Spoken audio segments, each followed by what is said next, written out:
खुदावंद मसीह यीशु में मेरे अजीजों, मैं प्रभु यीशु मसीह के जिंदा मुबारक नाम में आप सबको सलाम अर्ज करता हूं। आज की इबादत में आपको वेलकम कहता हूं। परमेश्वर का धन्यवाद हो इस अच्छी संगति के लिए।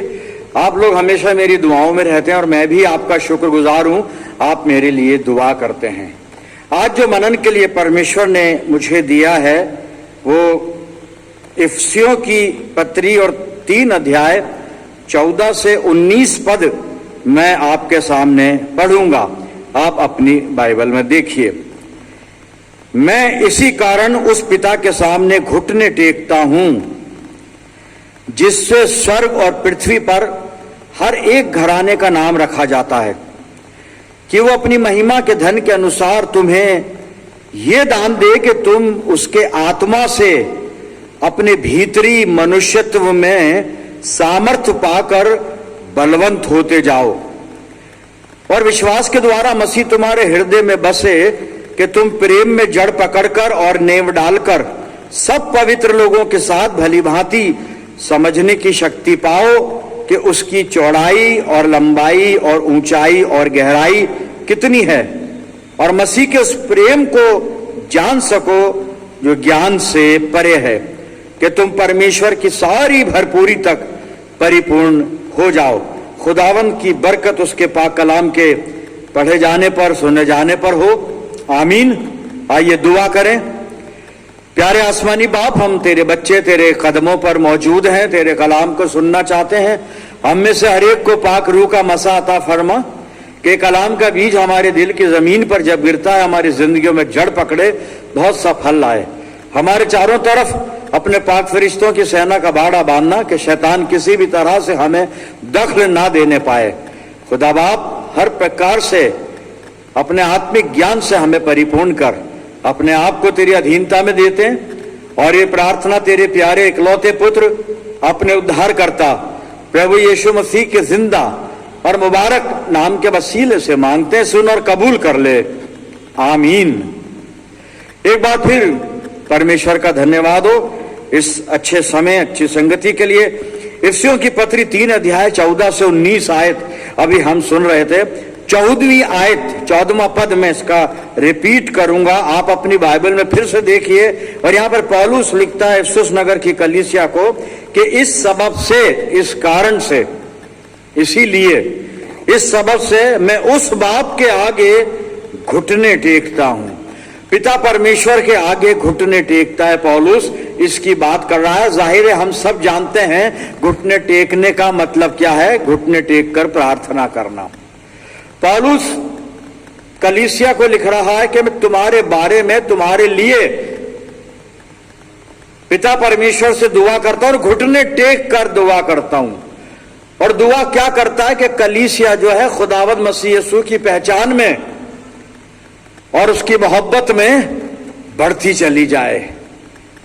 पवित्र आत्मा के द्वारा कलीसिया का जो भीतरी मनुष्यत्व है वो बलवंत हो जाए, कलीसिया ईमान में मजबूत हो जाए और मसीह के प्रेम को जान सके जो समझ से बाहर है।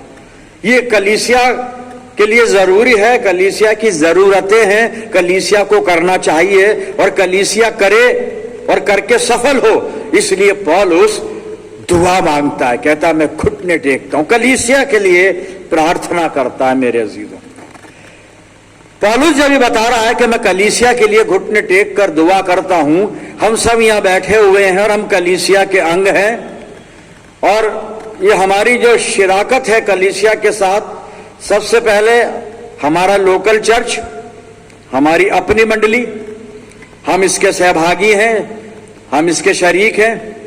इसके बाद हमारी सारी कलीसियाएं, सारे विश्वासी, यूनिवर्सल चर्च, सर्वव्यापी कलीसिया, वो भी हमारी कलीसिया है। प्रश्न है कि क्या कभी हमने अपनी कलीसिया के लिए, अपने समाज, अपने कम्युनिटी के लिए, विश्वासियों के लिए, यूनिवर्सल चर्च के लिए अर्थात सर्वव्यापी कलीसिया के लिए क्या हमने कभी घुटने टेक कर दुआ की है? हाँ, बहुत लोगों ने की होगी, लेकिन ये हम सबका कर्तव्य है। अमूमन होता क्या है कि आजकल व्हाट्सएप और यूट्यूब पर हम तरह तरह की खबरें सुनते हैं कलीसिया के बारे में। विश्वासियों के बारे में।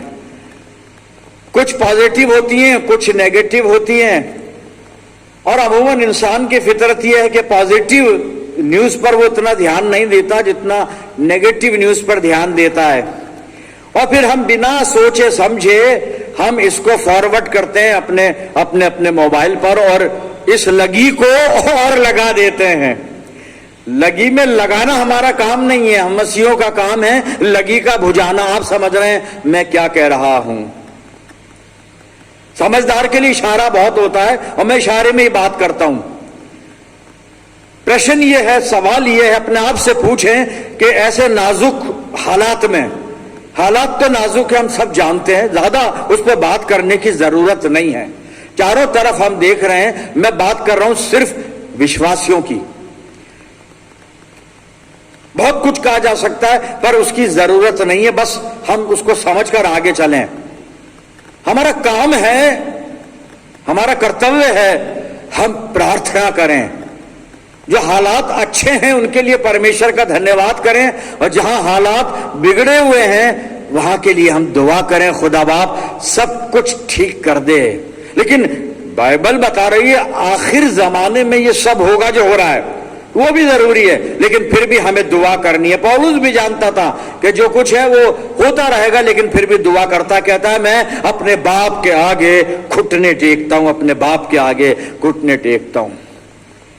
हम कितनी बार परमेश्वर के आगे घुटने टेकते हैं, अपने लिए नहीं, अपने मतलब के लिए नहीं, कलीसिया के लिए, अन्य कलीसियाओं के लिए, सर्वव्यापी कलीसिया के लिए। मेरे अजीज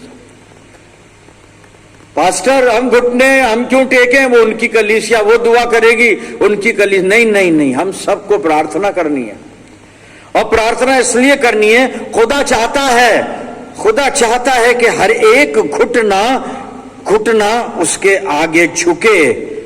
ये परमेश्वर चाहता है ऐसा। मैं पढ़कर बता देता हूं, और खुदा की मर्जी है। यशाया 45, 22 और 23 पद मैं आपके सामने पढ़ रहा हूं। हे पृथ्वी के दूर दूर के देश के रहने वालों, तुम मेरी ओर फिरो और उद्धार पाओ, क्योंकि मैं ही ईश्वर हूं और दूसरा कोई नहीं है। मैंने अपनी शपथ खाई, धर्म के अनुसार मेरे मुख से ये वचन निकला है, और वो नहीं लौटेगा, वो नहीं टलेगा। क्या? कि प्रत्येक घुटना मेरे सामने झुकेगा, और प्रत्येक के मुख से मेरी ही शपथ खाई जाएगी। हर एक घुटना खुदा के सामने झुकना है। तो भाई हमारे घुटने भी झुक जाएं, हम सवाब कमाएंगे, इसका प्रतिफल मिलेगा हमें, और अच्छा मिलेगा। घुटने टेकने से परमेश्वर को महिमा मिलती है, हमारा भला होता है, कम्युनिटी का भला होता है, संसार का भला होता है, मनुष्य जाति का भला होता है, खुदावंद के लिए गवाही पैदा होती है। 2 उदाहरण बता रहा हूं मैं आपको। पुराने नियम में दानियल की किताब, आप नोट करें, पढ़ेंगे नहीं, 6 अध्याय 7 पद 10 पद, फिर 20 पद 22 पद। दानियल को शेरों से बचाया खुदा ने, और आगे जाकर खुदा ने अपनी महिमा राजा से करवा दी। आप पढ़िएगा, बहुत इसकी डिटेल तफसील नहीं बताऊंगा मैं। सिर्फ है क्या यहां पे कि दानियल घुटने टेक कर दुआ करता है। ये पुराने नियम का उदाहरण दिया है, बहुत उदाहरण है जी। नए नियम में अगर आ जाएं तो हम प्रेरितों के काम 9 अध्याय और 36 से 41 पद में पढ़ते हैं कि परमेश्वर की एक दासी है, तबीता उसका नाम है, उसको दोरकास भी कहते हैं, और वो मर गई बीमार होकर। पतरस को बताया गया, और पतरस वहां पर जाता है और तबीता के डेड बॉडी के पास बैठकर घुटने टेक कर दुआ करता है, और तबीता जिंदा हो जाती है। दोनों उदाहरणों में हमने देखा परमेश्वर को महिमा मिली, लोगों का विश्वास बढ़ा, विश्वासियों का झुंड बढ़ा, और सबको फायदा हुआ। ये रिजल्ट है घुटने टेकने का। फिर सबसे बड़ा उदाहरण हमारा मुक्तिदाता, वो खुद भी घुटने टेक कर दुआ करता था। साहब आप नोट करें, घर जाके पढ़िएगा। लूका रचित सुसमाचार 22 अध्याय और 41 पद में बागे गत्समनी में खुदावंद मसीह यीशु गया है और वहां पे लिखा है, फिर वो घुटने टेक कर, 41 पद में, लूका 22:41, घुटने टेक कर दुआ करने लगा। घुटने टेक कर, हम घुटने टेकना शुरू कर दें। घुटनों को मोड़ना पड़ेगा, घुटनों को मोड़ना पड़ेगा साहब, तब जाकर हमारा भी फायदा, सबका फायदा, हमें आशीष मिलेंगी, सबको आशीष मिलेगी मेरे अजीजों। और घुटने टेकने का मतलब यह है कि एक तो दुआ का नियम है, ये हमारी दीनता नम्रता का प्रतीक है। दूसरी बात, हम परमेश्वर की अधीनता अपने ऊपर दर्शाते हैं। खुदा हमारा मालिक है, हमारा खालिक है, हमारा सब कुछ है साहब। हम परमेश्वर की अधीनता को दर्शाते हैं जब घुटने टेकते हैं, तो हम ये जाहिर करते हैं कि वो महान सर्वोपरि है और हम उसके बंदे और बंदियां हैं, उसके बच्चे हैं, जो भी हैं हम उसके हैं, हम उसके सामने कुछ नहीं है। एक हवाला मैं पढ़ता हूं, भजन संहिता और 95 और इसका 6 और 7 पद सुनिएगा क्या लिखा है। आओ हम झुककर दंडवत करें और अपने कर्ता यहोवा के सामने घुटने टेकें। हमारा कर्ता, खालिक और मालिक हमारा कर्ता, अपने कर्ता यहोवा के सामने घुटने टेकें। 7 पद, क्योंकि वही हमारा परमेश्वर है और हम उसकी चराई की प्रजा और उसके हाथ की भेड़े हैं। भला होता कि आज तुम उसकी बात सुनो, भला होता कि आज तुम उसकी बात सुनते। घुटने टेकें, उसकी अधीनता को दर्शाएं प्रियजनों। और फिर पौलुस एक जगह लिखता है, जब वो आत्मा के हथियारों की बात करता है ना इफिसियों 6 में, तो उससे ये होता है कि हम बलवंत बनते हैं। दुआ करते हैं तो हम बलवंत बनते हैं, और बलवंत बनने के बाद हम शैतान का मुकाबला कर सकते हैं साहब। मैं पढ़ रहा हूं आपके सामने इफिसियों 6 और पहले 10 और 11 पद पढ़ूंगा, उसके बाद 18। उससे हमें पता चलेगा कि जब हम घुटने टेक कर प्रार्थना करते हैं तो बलवंत होते हैं, और जब बलवंत होते हैं तो हम शैतान का मुकाबला कर सकते हैं। जी सुनिएगा इफिसियों 6, 10, 11। निदान प्रभु में उसकी शक्ति के प्रभाव में बलवंत बनो, परमेश्वर के सारे हथियार बांध लो कि तुम शैतान की युक्तियों के सामने खड़े रह सको। अब हथियारों में एक हथियार क्या है, 18वां पद इसी का, और हर समय और हर प्रकार से, हर समय और हर प्रकार से आत्मा में प्रार्थना करो। आगे लिखा है करो, अभी पूरा करें। हर समय हर प्रकार से, हर प्रकार का मतलब उसमें आ गया घुटने टेक कर, दीन बनकर, नम्र बनकर, टूटे हृदय के साथ परमेश्वर के सामने जाकर, सब कुछ उसमें आ गया। और हर समय और हर प्रकार से आत्मा में प्रार्थना और विनती करते रहो, और इसीलिए जागते रहो कि सब पवित्र लोगों के लिए लगातार विनती किया करो। हमारे लिए भी दुआ होगी, पवित्र लोगों के लिए भी दुआ होगी, सबके लिए दुआ होगी। हर प्रकार से और हर समय हमें दुआ करनी है, हमें घुटने टेक कर प्रार्थना करनी है मेरे अजीजों। परमेश्वर के सामने जाकर दीन नम्र करके घुटने टेक लें और घुटने टेक कर दुआ करें, हमें आशीष मिलेगी, हमें अनुग्रह मिलेगा। पौलुस कहता है मैं घुटने टेकता हूं उस पिता के सामने, मैं अपने स्वर्गीय पिता के सामने घुटने टेकता हूं, मैं उस बाप के आगे घुटने टेकता हूं। किस बाप के आगे? आगे वो लिखता है कि जिससे पृथ्वी के सारे लोगों का नाम जुड़ा हुआ है, यानी पूरी कायनात के खुदा के सामने, जीवित परमेश्वर के सामने पौलुस घुटने टेक कर दुआ करता है। अजीजों, घुटने टेक कर दुआ करने से बरकतें मिलती हैं, दुआएं कबूल होती हैं, बहुतों का भला होता है। हमारा तो होता ही है, बहुतों का भला होता है। एक काम करना पड़ेगा, मैं आखिरी हवाला पढ़ रहा हूं, फिर दुआ करेंगे। और काम क्या करना है, इब्रानियों की पत्री मैंने निकाली है और 12 अध्याय 12वां पद। इस पद को पहले भी हमने कई बार सुना है। छोटे छोटे 2 काम बताएं, करना क्या है। यहां लिखा है, इसलिए ढीले हाथों और निर्मल और निर्बल, निर्मल नहीं निर्बल, इसलिए ढीले हाथों और निर्बल घुटनों को, निर्बल हैं ये घुटने, जी बिल्कुल घुटने कमजोर हैं, और बुजुर्गी में तो कमजोर हो ही जाते हैं। कलाम मान रहा है कि हाँ निर्बल हैं, हाथ भी ढीले हैं, सुस्त हो सकते हैं, लेकिन फिर भी खुदा का हुक्म है, पवित्र आत्मा यहां पे लिखवा रहा है, इसलिए ढीले हाथों और निर्बल घुटनों को सीधे करो। ये घुटने सीधे करने का क्या मतलब है? यही है कि घुटने टेक कर हम दुआ करें। बहुत से सोच रहे हैं नहीं पास्टर वो तो घुटने मोड़ना होता है। जी नहीं, जब सीधे होंगे तो मुड़ेंगे भी, और मुड़ेंगे भी तो सीधे भी होंगे। अजीजों, खड़े खड़े रह के दुआ करो ऐसे नहीं।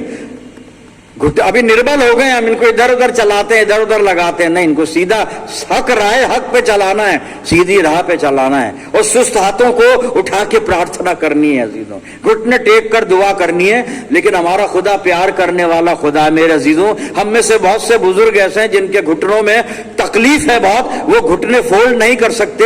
हो सकता है किसी का रिप्लेसमेंट हुआ हो, वो घुटना नहीं मोड़ सकता, कोई बात नहीं, लेकिन आप कम से कम दीन और नम्र बनकर झुककर दुआ कर सकते हैं, ताकि आपका और बहुतों का भला हो और बहुतों को आशीष मिले। आइए दुआ मांगे। आसमानी बाप, धन्यवाद करते हैं जिंदा मुबारक कलाम के लिए जो हमसे बात करता है। खुदावन, आज जो कुछ भी तेरे वचन ने हमें सिखाया है, हमें आदेश दिया है, हमें निर्देश दिया है, इसका पालन करने के लिए हमें तैयारी अता फरमा। पवित्र आत्मा से हमें परिपूर्ण कर कि हम घुटने टेक कर अपने आसमानी बाप के सामने प्रार्थना करें। प्रभु जी, हम प्रार्थना करते हैं कि हमें ऐसी शक्ति दे, ऐसा बल दे कि प्रभु जी हम हर समय जब भी परिस्थितियां हमारे फेवर में हो, प्रार्थना में लगे रहें। खुदा बाप, मैं दुआ करता हूं जितने लोग इस दुआ में मेरे साथ हैं, इन सब अजीजों पर तेरी शफकत, रहमत और बरकत का साया हमेशा बना रहे। हम सब मिलकर पूरे आलम के लिए दुआएं खैर करते हैं, अपनी जिंदगियों को तेरे अधिकार में देते हैं पिता परमेश्वर, और ये प्रार्थना तेरे प्यारे पुत्र अपने उद्धारकर्ता प्रभु यीशु मसीह के जिंदा और मुबारक नाम के वसीले से मांगते हैं। सुन और कबूल कर ले, आमीन। अब हमारे खुदावंद मसीह यीशु का फजल, खुदा बाप की मोहब्बत, रूह पाक की रिफाकत और शिराकत हम सब के साथ, हमारी मंडलियों के साथ और तमाम ईमानदारों के साथ अब से लेकर हमेशा तक होती रहे। आमीन।